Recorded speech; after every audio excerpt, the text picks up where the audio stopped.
Semangat pagi, puji Tuhan. Hari ini kita kembali belajar pelajaran pendidikan agama Kristen dan budi pekerti. Namun sebelumnya saya mau memperkenalkan diri. Nama saya Aminah Hati Baine. Kita mau berdoa terlebih dahulu sebelum kita masuk di dalam pelajaran kita. Tuhan Yesus, kami bersyukur Tuhan untuk setiap kebaikan Tuhan di dalam kehidupan kami. Kami bersyukur Tuhan boleh menyertai kami di sepanjang hari-hari yang telah kami lewati ya Tuhan. Sehingga Tuhan memberi kami kesempatan untuk kembali belajar tentang pendidikan agama Kristen dan budi pekerti ya Tuhan.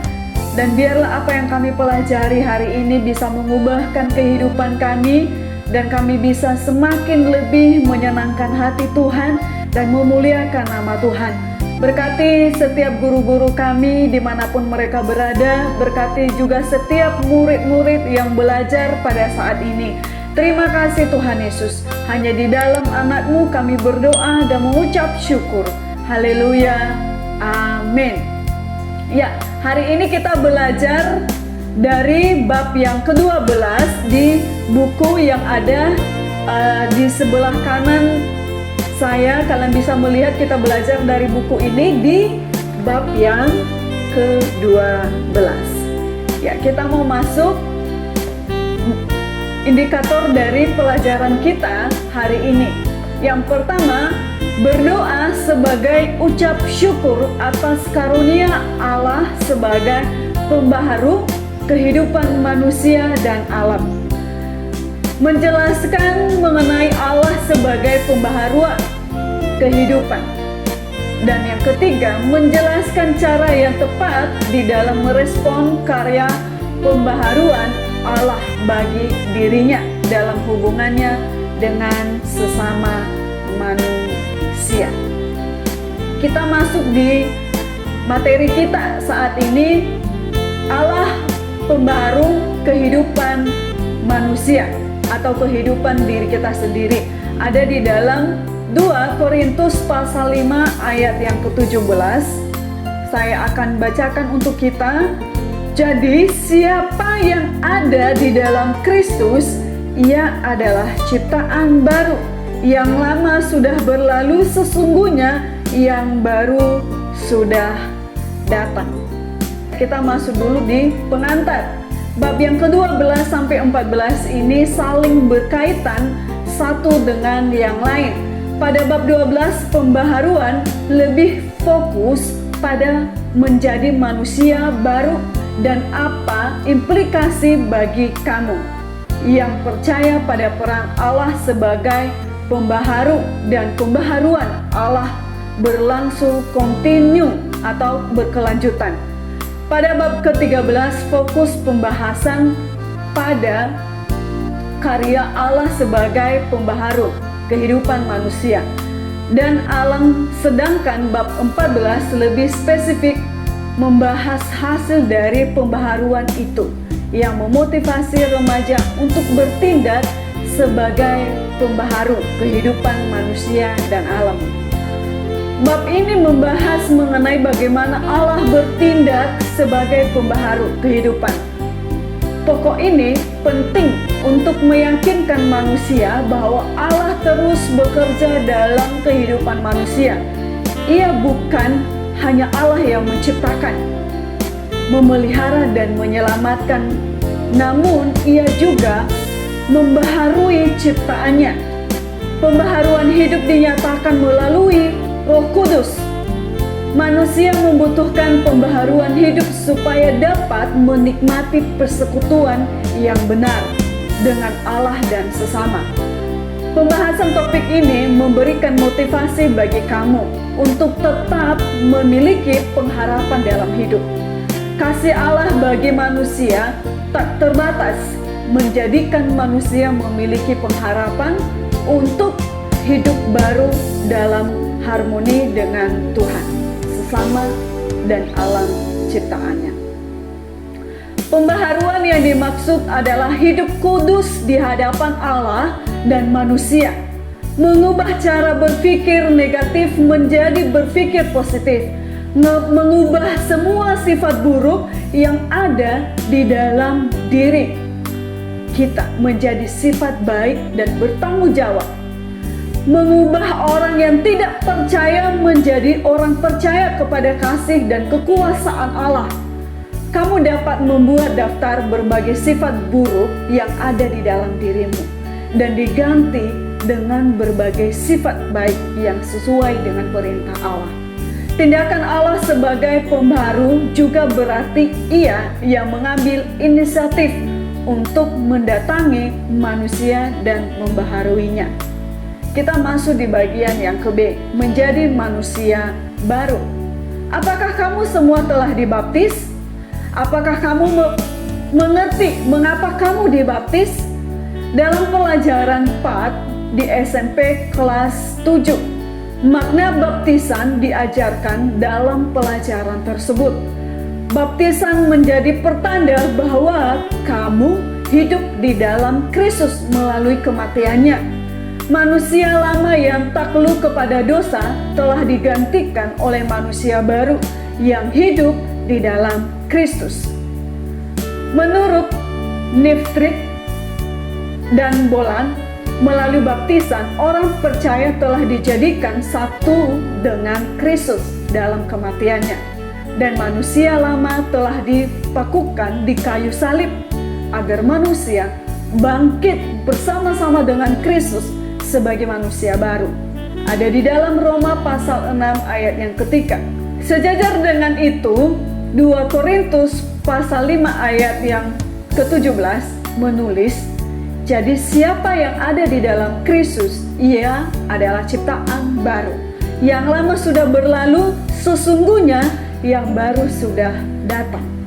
Menurut Nifrit dan Bolan, kelahiran kembali memberikan kepastian iman bahwa Kristus telah mati untuk menebus dosa manusia dan Kristus telah dibangkitkan dari antara orang mati, dan bersama-sama dengan Kristus semua orang percaya telah mati dan bangkit bersama Kristus menjadi manusia baru yang dosanya telah diampuni. Kepastian ini penting bagi orang-orang percaya sehingga memberikan tanggung jawab untuk hidup sebagaimana layaknya orang yang telah ditebus, diselamatkan, diperbaharui. Bagaimana Allah membaharui kehidupan? Allah membaharui kehidupan melalui Roh Kudus. Kelahiran kembali serta pembaharuan manusia adalah pekerjaan Roh Kudus. Orang-orang yang beriman kepada Yesus Kristus dikaruniakan Roh Kudus dan menjadi anak-anak Allah dan memanggil Allah sebagai Bapa. Roh Kudus membuat manusia menjadi milik Allah di dalam Yesus Kristus. Namun demikian, manusia terus berjuang melawan dirinya sendiri di dalam keinginan daging yang takluk pada dosa. Jadi, karunia Roh Kudus tidak membebaskan manusia dari penjajahan dosa yang disebabkan oleh keinginan daging. Rasul Paulus dapat dijadikan contoh dalam membahas mengenai manusia baru. Semula, ia termasuk dalam kelompok orang yang menolak Yesus dan para pengikutnya. Ia selalu mencari para pengikut Yesus untuk dihukum. Kita bisa melihat di dalam Kisah Rasul pasal yang ke-8 ayat yang ke-1b dan sampai yang ketiga. Suatu ketika Saulus, nama Paulus, sebelum bertobat, menghadap imam besar dan meminta surat kuasa untuk dibawa ke Damsyik supaya ia dapat menangkap tiap orang yang menjadi pengikut Yesus, untuk dibawa ke Yerusalem supaya dihukum. Dalam perjalanan ke Damsyik, ada cahaya memancar dari langit mengelilinginya. Kemudian ada suatu suara yang berkata, "Saulus, Saulus, mengapa engkau menganiaya aku?" Saulus pun menyahut, "Siapakah engkau, Tuhan?" Suara itu menjawab Saulus, "Akulah Yesus yang kau aniaya itu. Tetapi sekarang bangunlah dan pergilah, ke kota dan aku akan memberitahukan apa yang harus kau perbuat." Ketika suara itu hilang, Saulus pun menjadi buta. Ia tidak dapat melihat. Saulus menuruti perintah itu. Ia masuk ke kota Damsyik. Ia tidak dapat melihat selama 3 hari. Tuhan memerintahkan Ananias, salah seorang pengikutnya, untuk pergi menjumpai Saulus. Mulanya Ananias takut karena reputasi buruk Saulus yang menganiaya para pengikut Yesus. Namun Tuhan meyakinkannya untuk pergi menjumpai Paulus atau Saulus. Ananias menjumpai Saulus, menumpahkan tangan ke atas kepalanya serta membaptisnya dalam nama Yesus. Ketika itu juga Saulus dapat melihat lagi. Saulus dipenuhi oleh Roh Kudus. Namanya bukan lagi Saulus, melainkan Paulus. Artinya berkobar-kobar oleh kuasa Roh, dan ia memberitakan tentang Tuhan Yesus tanpa rasa takut. Orang-orang Yahudi yang mengetahui Paulus telah menjadi pengikut Yesus mencari dan ingin membunuhnya. Kita bisa melihat juga di dalam Kisah Para Rasul pasal yang ke-9 ayat 1 sampai ke-31. Kalian bisa membaca sendiri di rumah kalian masing-masing. Paulus menjadi salah seorang rasul terkemuka yang memberitakan Injil ke berbagai tempat. Ia memberitakan Injil kepada orang-orang non-Yahudi. Ia dipenuhi oleh kuasa Roh Kudus yang membaharui kehidupannya. Rasul Paulus mengalami hidup baru di dalam Yesus Kristus. Dalam kaitannya dengan pembaharuan hidup, Rasul Paulus mengatakan bahwa kalau hidup oleh Roh, maka kita tak akan menuruti keinginan daging. Kita bisa bandingkan di dalam Galatia pasal 5 ayat yang ke-16. Sebagaimana ganti perbuatan daging di dalam Galatia pasal 5 ayat ke-19 sampai ke-21. Maka kita akan menghasilkan buah roh, yakni kasih, sukacita, damai, sejahtera, dan kesabaran, kemurahan, kebaikan, kesetiaan, kelemah lembutan, penguasaan diri.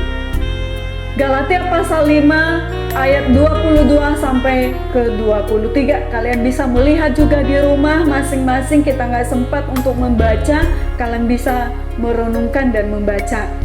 Sifat atau ciri-ciri ini adalah buah atau karya Roh Kudus dalam kehidupan orang-orang percaya. Walaupun demikian, kita harus mengatakan bahwa karya Roh Kudus ini merupakan suatu proses yang tidak sekali terjadi, karena kita masih terus melawan manusia kita yang lama yang dikuasai oleh keinginan daging. Orang percaya membutuhkan pembaharuan hidup secara terus-menerus, karena setiap saat manusia dapat jatuh ke dalam dosa, dan karena itu membutuhkan pembaharuan. Kita bertumbuh menjadi orang beriman karena karya pembaharuannya. Kita bisa membaca di dalam Kisah Para Rasul pasal yang kedua, di mana setelah khotbah Petrus, banyak orang menjadi percaya dan dibaptis. Mengacu pada kitab 2 Korintus, kembali lagi kita hidup di dalam Yesus Kristus. Pembaharuan itu merupakan pembaharuan total, mencakup sifat dan karakter maupun kepercayaan kita kepada Allah. Menurut Niftrick dan Boland, manusia yang percaya haruslah menunjukkan tanda-tanda hidup baru dalam seluruh kehidupannya dia. Kita masuk di bagian yang kecil, makna pembaharuan bagi diri saya. Kita bisa baca di dalam Galatia pasal 5 ayat yang ke-22 sampai ayat yang ke-23 yang menulis tentang hasil dari pekerjaan Roh Kudus yang membaharui kehidupan orang percaya. Kemudian kamu bisa tuliskan arti pembaharuan bagi diri kamu sendiri. Arti pembaharuan bagi diri saya. Ada banyak perbaharuan di dalam diri saya menurut Bu Mina. Sebelum Bu Mina mengenal Tuhan Yesus, sebelum Bu Mina masuk ke sekolah teologi, saya hidup begitu egois. Saya tidak mau peduli dengan orang lain. Saya hidup dengan kesenangan saya sendiri. Tetapi ketika Tuhan memanggil saya menjadi seorang hamba Tuhan dan bisa mengajar di SMA, dan itu puji Tuhan, saya bisa melihat orang-orang di sekitarku, masih banyak orang yang masih membutuhkan Injil Yesus itu sendiri. Jadi itu sesuatu pembaharuan yang dikerjakan oleh Tuhan. Dulu saya orang yang begitu pelit, sekarang saya berubah menjadi orang yang belas kasihan kepada orang lain. Itu salah satu contoh pembaharuan. Jadi kalian bisa merasakan pembaharuan yang dikerjakan oleh Tuhan di dalam diri kalian masing-masing. Jadi kalian bisa menulis di dalam titik yang di atas. Oke? Kita masuk di dalam pelajaran selanjutnya. Berdasarkan buah roh yang tertulis dalam kitab Galatia pasal 5 ayat 22 sampai ke 23. Cobalah kamu nilai dirimu sendiri. Apakah kamu telah mengalami pembaharuan hidup sebagai hasil pekerjaan Roh Kudus, sebagaimana yang tertulis di dalam kitab Galatia yang di atas. Kalian bisa menilai diri kalian sendiri. Kasih itu seberapa seringkah kamu melakukannya, atau tidak pernah kamu melakukannya, atau jarang kamu melakukannya, atau kamu sering atau selalu melakukan kasih di dalam diri kamu. Ada beberapa banyak kasih. Kamu mengasihi orang tua kamu mengasihi dengan kata-kata yang bisa memberkati orang lain, kamu mengasihi dan menguatkan orang lain. Jadi itu bisa kalian tulis di atas kolom yang sudah ada tertulis. Sukacita, bagaimana sukacita kamu? Apakah kamu tetap sukacita ketika kamu ada di dalam kondisi yang sulit bagaimanapun, atau kamu sulit atau tidak mau bersukacita, atau mungkin jarang di saat-saat kita terima bahagia aja baru kita bersukacita? Kalian bisa centang juga yang ada di kolom seberapa sering atau jarang sering. Damai sejahtera, bagaimana damai sejahteramu ketika orang lain mencabut sukacita kamu? Apakah kamu tetap damai sejahtera? Apakah kamu sanggup tetap tersenyum ketawa, atau bagaimana? Kalian bisa menilai juga diri kalian sendiri. Kesabaran kamu ketika ada orang-orang di sekitar kamu menguji iman kamu, ketika orang-orang di sekitar kamu membuat hidup kamu itu berantakan, apakah kamu masih tetap bersabar? Kamu bisa juga menulis di situ seberapa besar kamu mengalami kesabaran di dalam diri kamu. Kemurahan, kalian bisa juga menjelaskan, atau kalian bisa centang di atas gimana kemurahan kamu selama ini, gimana belas kasihan kamu selama ini dengan orang-orang. Kebaikan kamu seperti apa? Ya, kalian bisa juga menilai diri kalian sendiri. Terus kesetiaan kamu, setiap komitmen yang pernah kamu buat, setia nggak kamu melakukannya? Setia nggak apa yang pernah kamu ungkapkan janji apa, setia nggak kamu melakukannya?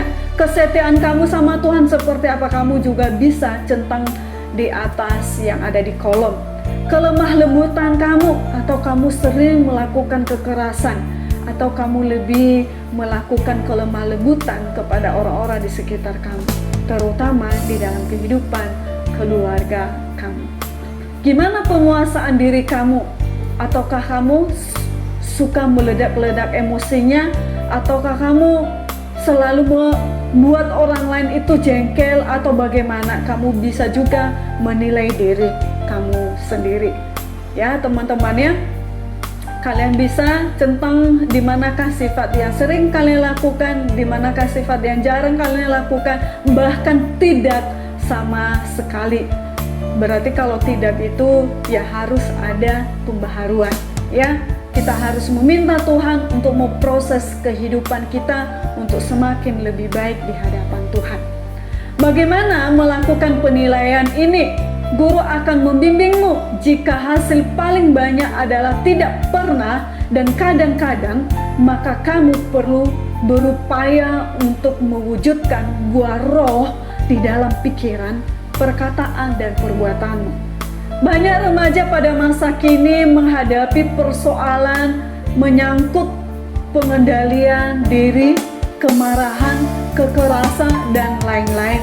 Kamu dapat membaca di surat kabar maupun menonton televisi bagaimana remaja mengekspresikan kemarahan dan kekecewaan dengan cara yang keliru. Permusuhan antar individu yang merembet menjadi perkelahian diikuti dengan kekerasan antar kelompok siswa maupun sekolah. Berbagai peristiwa itu meninggalkan stigma negatif terhadap remaja, sehingga muncul istilah kenakalan remaja. Padahal tidak semua remaja seperti itu. Ada banyak remaja yang melakukan hal-hal luar biasa, menolong sesama dan menjuarai berbagai lomba yang dilakukan oleh lembaga sekolah dan lembaga lainnya pada aras nasional maupun internasional.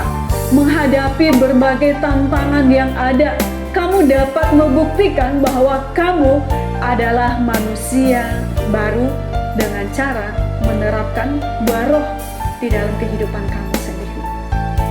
Kamu dapat mengerjakannya di buku yang lain sehingga buku ini bisa dipakai lagi oleh adikmu atau orang lain.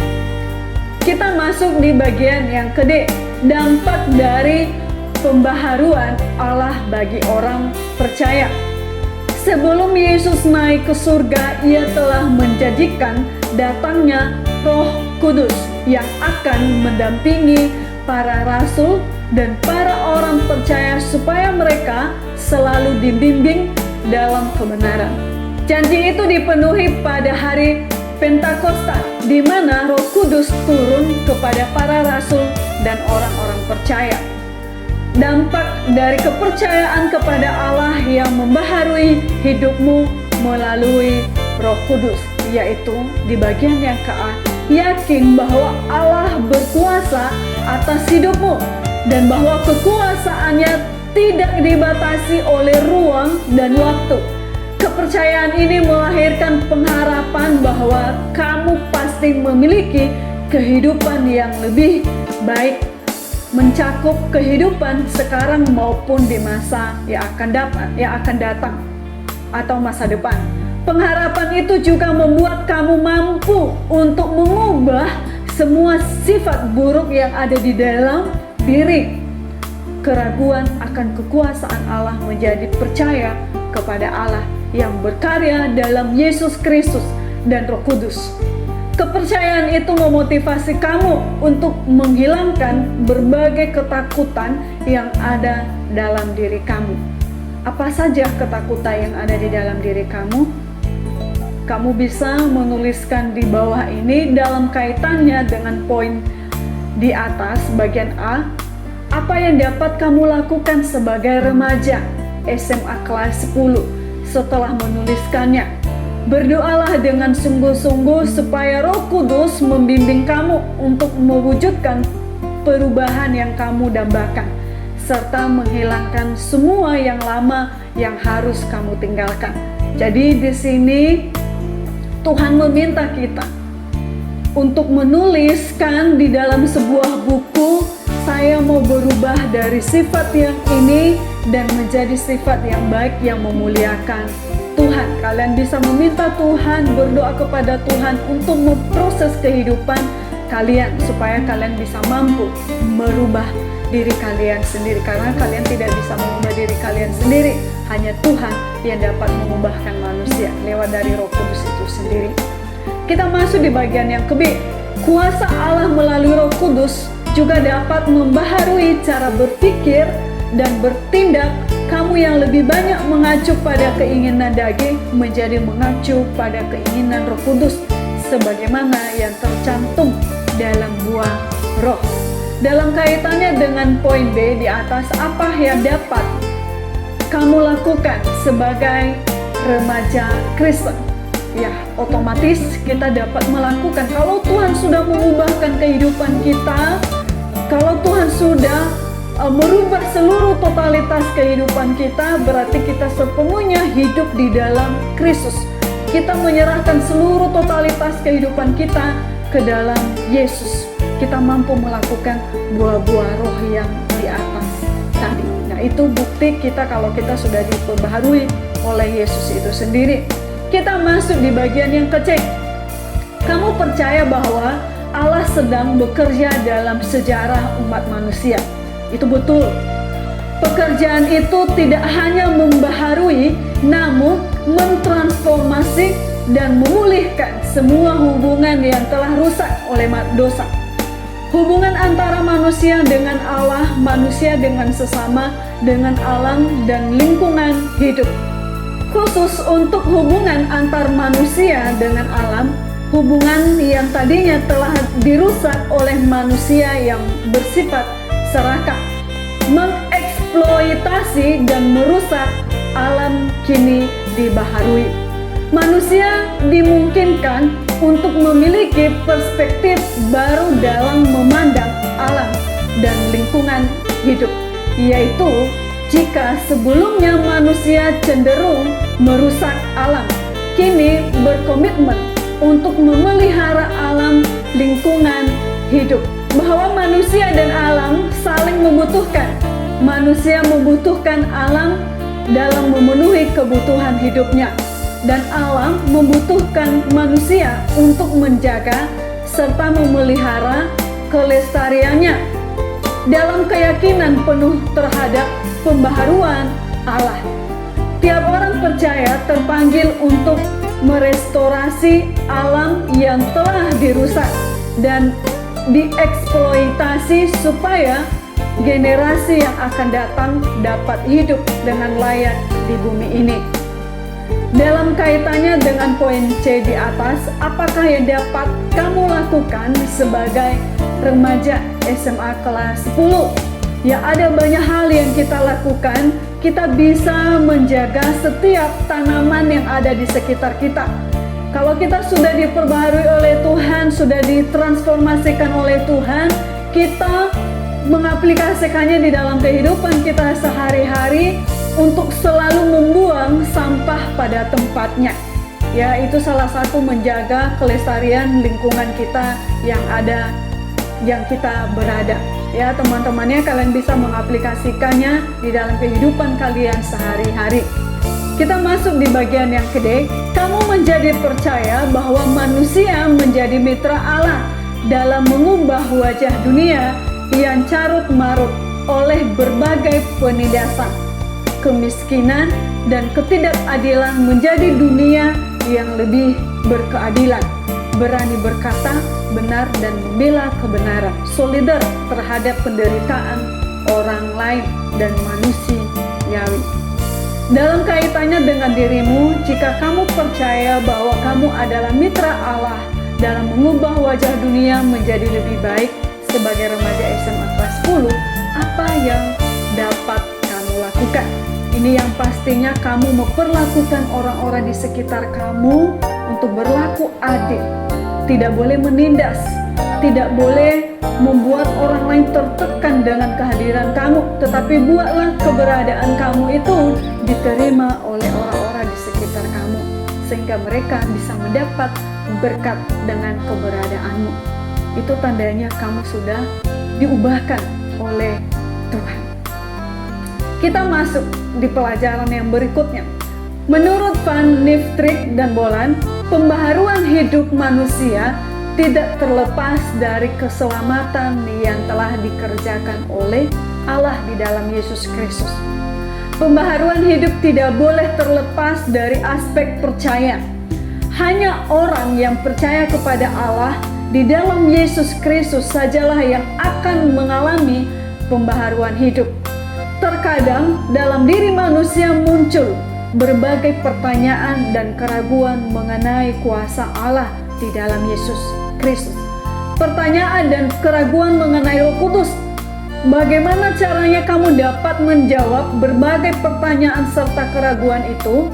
Ada beberapa cara yang dapat kamu lakukan. Bergaul akrab dengan Allah melalui kesetiaan, berdoa dan membaca Alkitab. Kesetiaan dalam beribadah dan mengikuti berbagai pertemuan di kalangan remaja dan jemaat, sehingga kamu tidak menjauhkan diri dari persekutuan. Membangun iman dalam persekutuan amat penting. Melalui persekutuan kamu bertemu dengan sesama saudara seiman, mengekspresikan iman kamu bersama-sama dengan mereka. Kamu pun dapat belajar dari pengalaman sesama saudara seiman. Ada orang yang mengatakan jika tidak sempat pergi ke persekutuan ibadah ataupun ke gereja, tidak apa-apa, cukup mendengarkan mimbar agama Kristen di radio maupun televisi sudah cukup. Benarkah pendapat tersebut? Ketika mendengar radio dan menonton TV, kamu hanya pasif mengikutinya dan tidak ada persekutuan di sana. Sedangkan dalam persekutuan umat, kamu merespons anugerah Allah melalui ibadah dan kamu berkomunikasi dengan saudara-saudara seiman. Tiap orang percaya membutuhkan persekutuan dalam mengekspresikan iman dan kepercayaannya. Kita masuk di bagian yang pendalaman Alkitab. Kamu bisa membagi dirimu di dalam kelompok, ya bisa dibagi 4 kelompok atau 5 kelompok. Ya, di sini kita ada tugas kita mendalami Alkitab. Ada di dalam kitab Yeremia pasal ke-31 ayat 31 sampai ke-34. 2. Kitab Yohanes pasal 3 ayat 1 sampai 8. Dan kitab 2 Korintus pasal 5 ayat 16 sampai ke-21. Kalian bisa mendalami, kalian bisa merenungkan, dan kalian bisa menjelaskan masing-masing maksud dan ayat tujuan dari pasal yang di atas. Dan kalian bisa presentasikan nanti ketika sudah masuk di dalam pertemuan berikutnya. Catatlah hal-hal penting mengenai pembaharuan hidup yang dilakukan Allah bagi ciptaannya dan apa arti bagi remaja masa kini. Jadi kalian bisa tarik konteks yang dulu di dalam perjanjian itu di dalam kitab, kalian bisa menarik konteksnya di zaman yang sekarang, kehidupan sesuai kebutuhan kalian yang sekarang, ya lebih relevan yang sekarang ya teman-teman ya. Terus kita masuk di bagian yang ke F. Anak-anak, sekarang saya mau memberikan rangkuman pelajaran kita hari ini atau kesimpulan dari pelajaran kita di bab yang ke-12. Allah adalah pembaharua kehidupan melalui Roh Kudus. Tiap orang percaya menikmati pembaharuan hidup baik jasmani maupun rohani, di mana dalam pembaharuan itu relasi manusia dengan Allah, sesama dan alam dipulihkan dan diperbaharui. Pembaharuan itu memberikan dorongan bagi manusia untuk hidup dalam pengharapan kepada Allah. Manusia yang hidup dalam pengharapan akan mampu hidup sebagai manusia baru, di mana semua pikiran, perkataan, serta perbuatannya sesuai dengan perintah Allah. Bagi remaja Kristen, kepercayaan ini amat penting untuk dijadikan pegangan hidup sehingga mampu menghadapi setiap tantangan yang ada. Berbagai tantangan datang dari dalam maupun dari luar diri kita sendiri. Kehidupan yang dijalani pada masa kini bukanlah kehidupan yang mudah, karena berbagai tantangan yang ada membutuhkan pegangan hidup untuk menghadapinya. Pegangan hidup di dalam diri kita hanya satu, yaitu Yesus itu sendiri. Anak-anak, kita sudah selesai pelajaran. Sekarang kita mau tutup di dalam doa. Kita berdoa. Tuhan Yesus, terima kasih Tuhan untuk pelajaran yang sangat penting untuk kami lakukan di dalam kehidupan kami. Kami bersyukur Tuhan, jikalau Tuhan boleh mengubahkan kehidupan kami menjadi anak-anak Tuhan, menjadi anak yang selalu takut akan Tuhan dan melakukan segala perintah Tuhan. Dan biarlah kuasa Roh Kudus itu Tuhan yang terus menghidupkan iman kami untuk menjalani hari-hari kami Tuhan. Kami percaya Tuhan bahwa kami tidak sanggup untuk menjalani hari-hari kami. Kami membutuhkan Tuhan di dalam setiap kehidupan kami. Sehingga apapun tantangan situasi yang tidak mungkin untuk kami hadapi, tapi kami percaya bahwa Tuhan sanggup menolong kami untuk menghadapinya ya Tuhan. Sehingga kami semakin hari semakin memuliakan Tuhan, semakin hari semakin diubahkan oleh Tuhan, semakin hari semakin mencintai Tuhan dan sesama. Terima kasih Tuhan Yesus, hanya di dalam anak-Mu Yesus Kristus kami berdoa dan mengucap syukur. Haleluya. Amin.